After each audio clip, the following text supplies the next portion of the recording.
Many passengers in this travel tips community are worried about their medication being flagged in airport security. In 2026, the TSA has specific rules for traveling with medicine that every passenger needs to know about to avoid a major headache at a TSA checkpoint. The Transportation Security Administration is on high alert for anything that could pose a safety risk to crew or passengers. I made the other parts of this video in the airport, so get ready for a drastic lighting change, but the sound is going to be good, and the travel tips and travel hacks are going to be excellent for your trip. I forgot to tell y'all that my selfie stick broke in the airport, so I'm waiting on it to get here, and you should just see the whole contraption that I have lifted up my camera with. We're gonna make it work.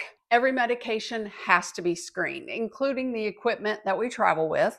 On the TSA website, as of 2026, they say to inform the officers if you're carrying medication and to facilitate this process, which really means make it smoother, faster, easier for you, and less stressful. Clearly label your medication. That is a huge sigh of relief and update for 2026. And I'm going to go through tips later. Here's a quick fire round of the rules in airport security of things that I get asked most often about from passengers bringing medication. One rule is that you must inform the officers before screening begins that you have liquid medications or IVs, pumps, or syringes. Does informing them add more stress to you? No, that is not hard. You're just telling them that you have this stuff.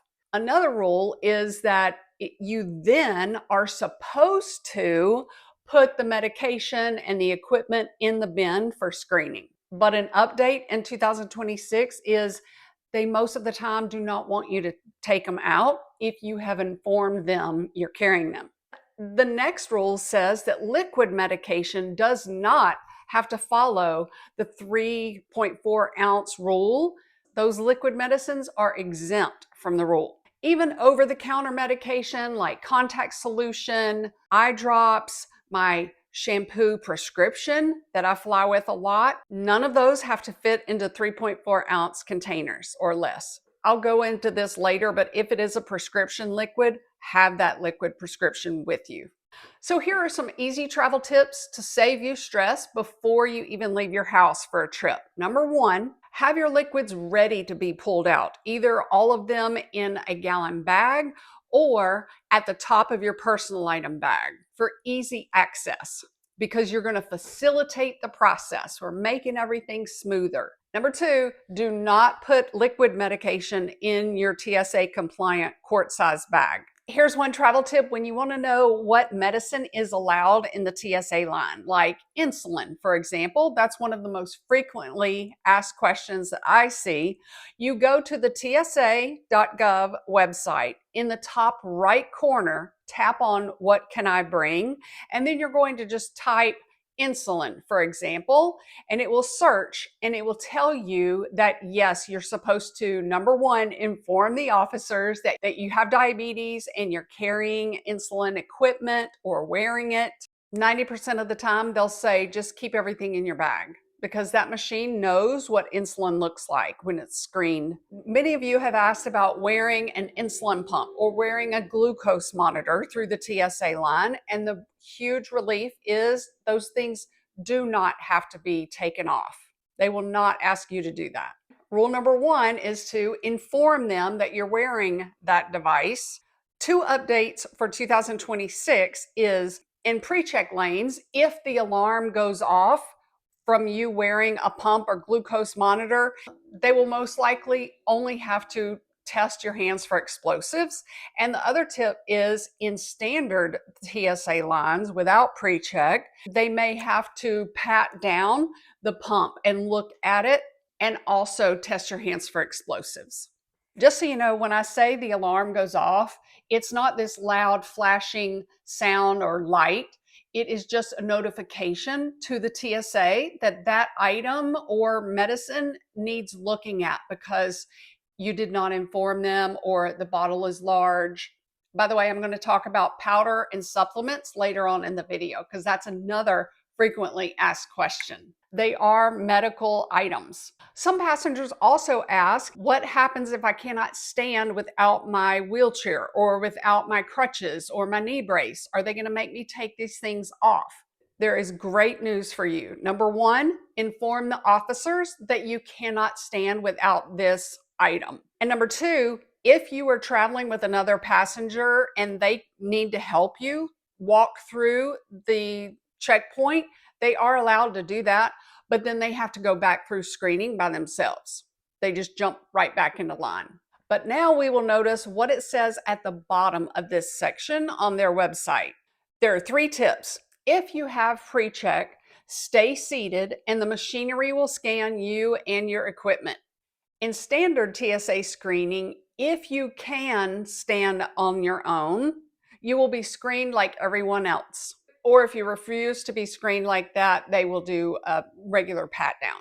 And if you are 75 years or older, you can just stay in your wheelchair or your device and they will just test your hands for explosives, maybe.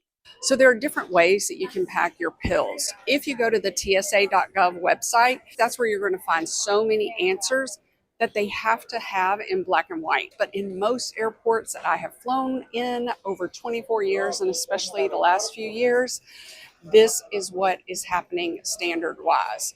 When you pack pill medication, if they are prescription or over the counter, the TSA knows that that's not going to harm other passengers or crew members if they find a beyond normal amount of marijuana, let's say. They have to alert the authorities that are here. My travel tip from TSA is that if it is a controlled substance prescription medicine, that is illegal in some states, especially if you're going to another country. Really research their website for bringing medication through airport security. The most important tip is that you take pictures of any prescription. You can do this with those pictures of your prescription. You can print them out. You can have them emailed to yourself, so they'll always be retrievable. You can copy each photo and put it in the notes locked section of your iPhone. Okay, now I'm going to show you some different ways that people are allowed to bring pills through airport security. One travel tip on the TSA.gov website is when you are bringing medication, ice packs are always allowed, even if they are mushy and room temperature, if they are for medication. But with regular passengers who just want to keep food cold, they have to have their ice packs frozen. Here's a brand new travel essential for medicine I thought y'all would love for travel.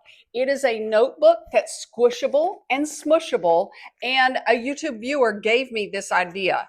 These are the little pill pouches. They are huge, and notice the little dots. Is that not amazing and so helpful? You can keep your pills in here and then have your prescriptions somewhere else.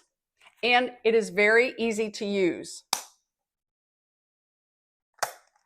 And the holes actually do match up with the holes in the little bags. One reason why this is great for traveling, especially in the airplane, is that this slides easily into your airplane seat pocket or your personal item bag. And if it helps, you can pack it open like that. And this is waterproof if it matters to you. Many of you also have these kind of baggies that I travel with. You get a set of 35, and that's another idea. You can also use just a regular sandwich bag for your medicine or 1-gallon bag with all of your prescription bottles. If you're new here, there are several ways that YouTube has made it easy for you to shop or find more information. You can look in the bottom corner where YouTube will have it. You can also look at my Shop My storefront. It is going to have everything laid out for you. It's much easier than LTK. And then it will also be in the description box for you. I think that'll make it less stressful for you. Another travel trick with your medicine, if there are pills like Sudafed, Tamiflu, you're going to take the blister packs like this out of the boxes and just stack them in a sandwich bag or in your notebook. One frequently asked questions from my viewers is, how do I take a month-long amount of pills? Do I have to take all of those boxes? These are some ways to do it. Ask your doctor to give a prescription for you in a much smaller amount so that you can swap out the regular big fat bottle. I don't know why they're so big and fat, to a smaller case for that trip, like 10 pills maybe. But remember, always have a few extra in case your flight's canceled. This is for the month-long amount of pills for people, and look how flat it is. It's kind of like a DIY when you get it, but it's unfolded, and you fill your pills, you pack your pills for the month, and then you're going to peel off the big sticker that's the size of the page and just flap it down for the foil. And watch this. It's very easy to poke through the little thing like that, but there you go. Another travel tip tweak to taking a photo of your prescription bottle is to have the actual pill beside it, just in case, or to make it faster for someone looking. Did you know that you could talk to an actual TSA officer? On the TSA website, you will have their contact number. Just keep telling the robot when they answer that you still need help, and eventually you'll get to talk to a person. Another tip is you can go to Facebook Messenger and send a message to Ask TSA, type in your question, and then keep typing into the robot answers that you still need help, and eventually you'll get an answer from them. If you are flying to London or Europe, Europe knows that Americans travel with tons of medicines. I wonder why we have so much medicine. Anyway, that's another story. But the Europeans know that we travel with a ton of medicines. I've never had my pills looked at, so I have no qualms about telling you to pack them in whatever case you want to, even if they are prescription. But if they're controlled substances, make sure you pack them correctly. If you're even going to Mexico, make sure you look at their medication rules. Mexico, the Asian countries are really specific for inhalers. That's illegal in Japan. So I have the websites down below in the description box for you of something, I think London's and Tokyo, Japan's, but you also want to know that Sudafed is illegal in Mexico as well as Japan.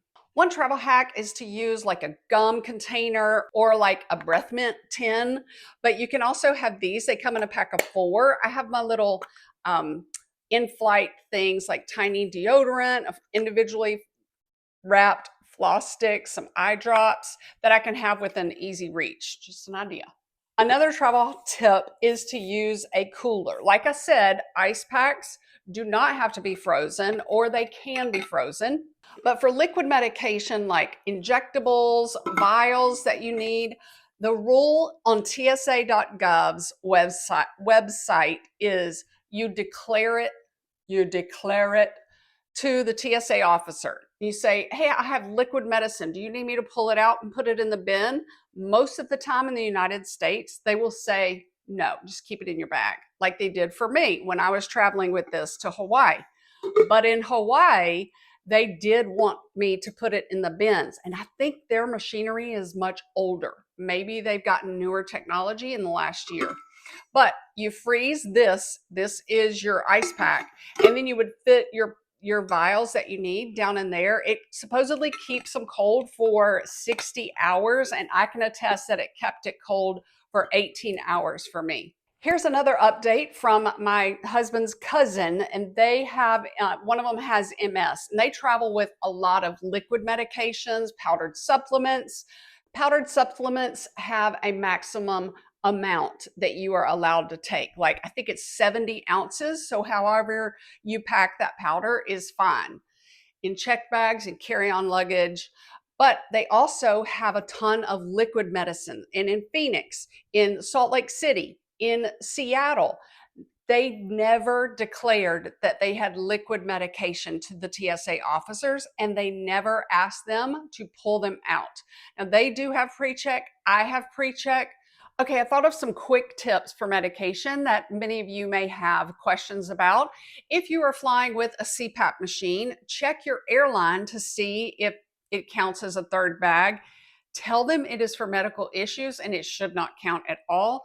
I checked Frontier Airlines website and they have a section on their website that tells you about what is allowed. For a CPAP, they may or may not ask you to remove the motor. 99.99% of the times in the US, they will not.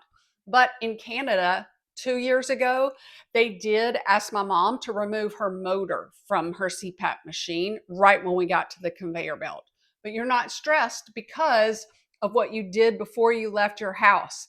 You made sure everything was within easy reach at the top of your bag or in a bag altogether. I have finally found a travel cushion most of you have asked about. It is the #1 most asked question I have gotten in 2026. It is a travel cushion. It folds up to the size of a Bible. You stretch the strap around it easily, and then it stretches really wide to go over any luggage handles for you, but it's small enough to be packed in your personal item if you really want to. And it says it's gel, but it's not a gel. It's like just this grid stuff inside. It's really comfortable. And it has a strap if you want to just use a carabiner hook and attach it to your bag or carry it like that. There's this free program if you have special intense medical issues. If you go to the TSA.gov website and scroll down to medical issues, you're going to see TSA Cares. This is a free program that's only in certain airports, but they're becoming more popular. These are trained TSA officers to, with care, help a person who has special needs or just needs more time because they're extremely slow moving, like some of our family members we travel with. They are trained for autism. They are trained for PTSD passengers.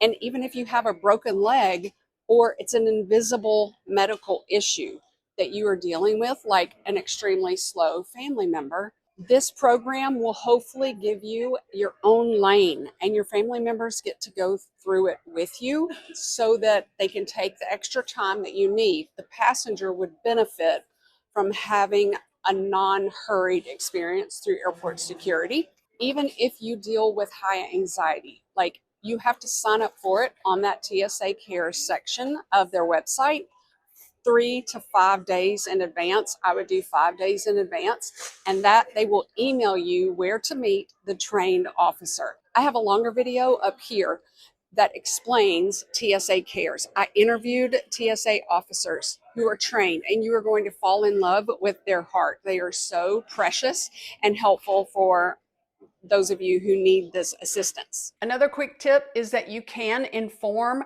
the officers that you have this disease or medical issue. But if you want to keep things private, I will have a link down below of a printable card you can print out. It's from the TSA website that you just hand it to the officer to explain what issues you have. And all of the links of websites that I've talked about are going to be down there too. I have a link for those of you worried about traveling with ostomies, prosthesis, medical ports, and I'll have that all below in the paragraph right underneath this. Just know that if it is attached, you will not have to remove it. All right, thank y'all for being patient with all the different lighting. I really wanted to tell you my experience once I got through the TSA line the other day. And thank you for watching. Thank you for being here.